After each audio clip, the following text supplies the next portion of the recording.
Alright guys, welcome back. Survival Living here. So, we are the fishing channel. No, we're not, but we are preppers and outdoor survivalists, and we try to teach as much as we can. One of the things I've never really covered is how to clean a fish. Specifically, how to clean catfish. So, last night, I was up all night catching fish. A lot of saltwater catfish. These are all hardheads. Let me bring the camera in, go over what we got. So, as you guys can see, we got a mess of catfish. I believe they are all hardhead. I went out last night, I don't know, 8 o'clock? Yeah, I think it was. I got home almost 8 o'clock this morning. I was out there all night long, and they were not hitting till about 3 o'clock this morning. So, nothing to write home about as far as amazing sizes. Looks like about 15 inches is our max.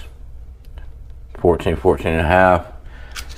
Nothing under a foot. Catfish is catfish. I like having the big ones, but a mess of these will definitely fill you up. So last night we had 3, 4, 5, 6, 7, 8, 9 that we kept, and we actually caught a lot more.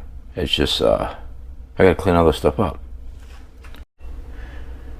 Alright, so hopefully the water is not too loud. I like having running water. Just makes the cleanup so much easier. I know there's going to be plenty of people telling me how I'm doing things wrong.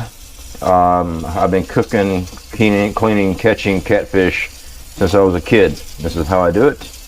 And you do you, I'll do me, whichever way. So usually you want to develop some type of slime on these things. These gloves here have some textured grip. It makes life a little bit easier. Now the hard heads, they got a hard head all the way back to the dorsal. You actually got to cut around the back side of this dorsal fin, and it'll cut down. So that's what we're going to do first.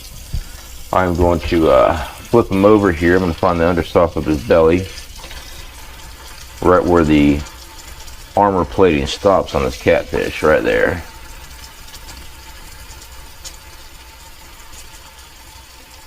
And I'm going to go behind the fin right here.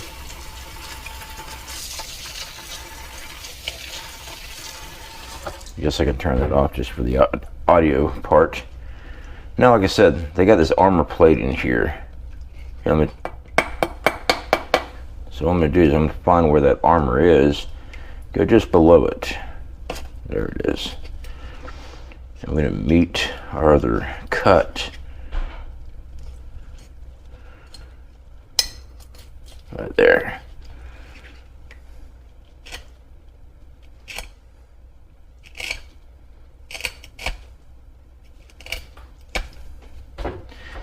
And do the exact same thing over here.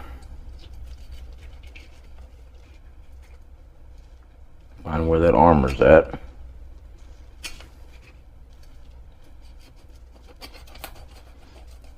Cut right beside it. And now, with catfish, guys, especially these hardheads, I just take them and I break the spine, just like that. I take the guts and all this good stuff, throw in a trash can.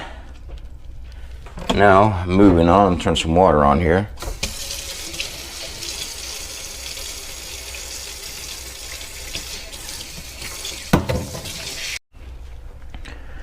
So on the bottom side here, guys, you got the fish's butthole right there. There's another armor right here in the bottom fins. I usually just take my knife, pick up a little bit, cut forward and down slightly, and then I get up underneath there and just cut that whole section out without getting into the guts. And then I'll find the center of the belly and get down in here to the organs, usually when I'm cutting back here, guys, I go and split all the way back to that fin. Makes it easier for me.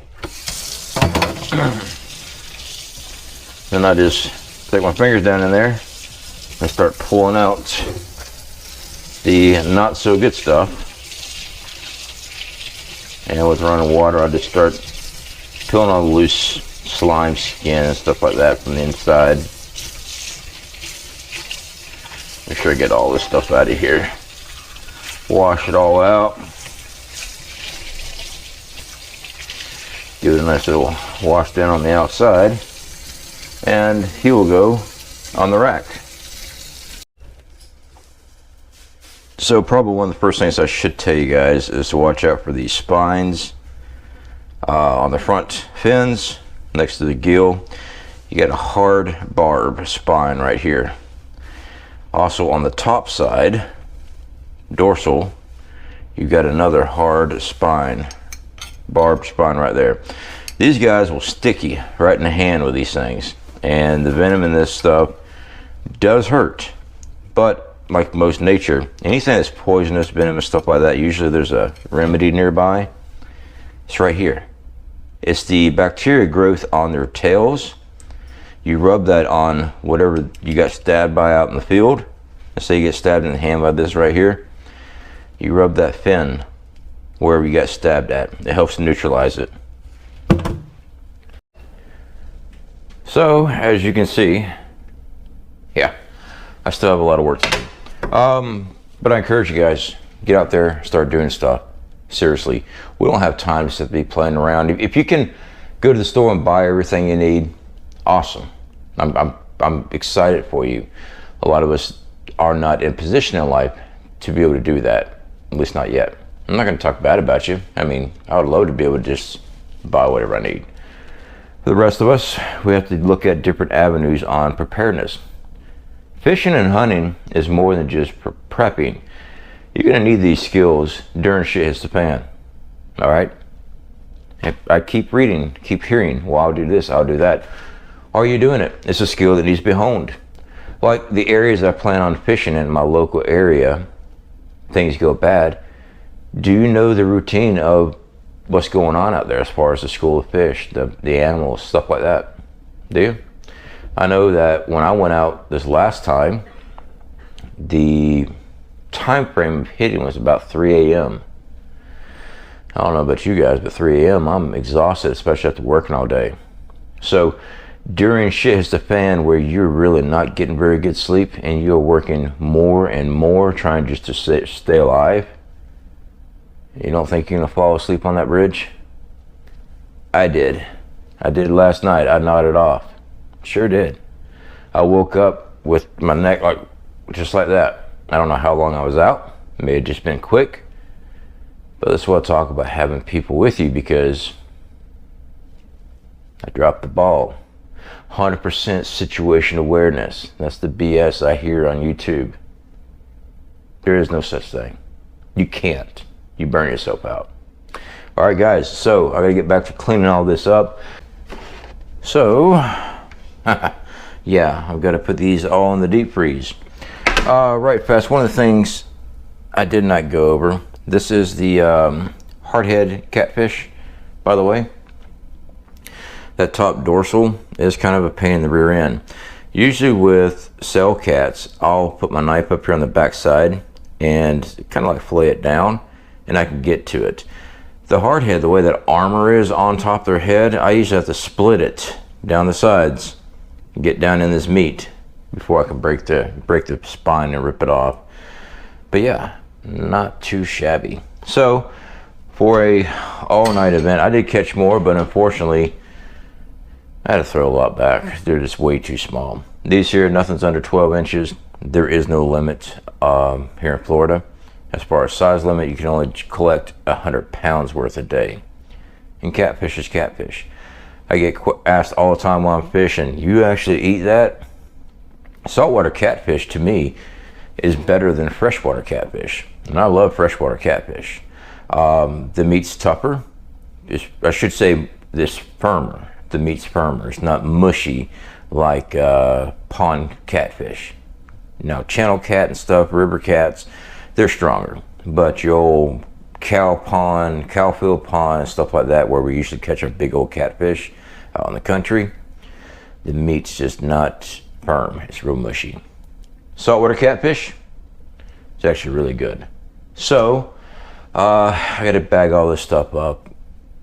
Yeah, it's not over yet. Anyway, guys, I'm gonna encourage you, get to fishing, get to hunting, do whatever it is that you have to do to get food put back. For my locals, yeah, I was up there in Lynn Haven. I like going up to the bridge there and fish. So if you guys get a hankering for fishing, odds are I'll be there, usually at night. All right, guys, speak to y'all later.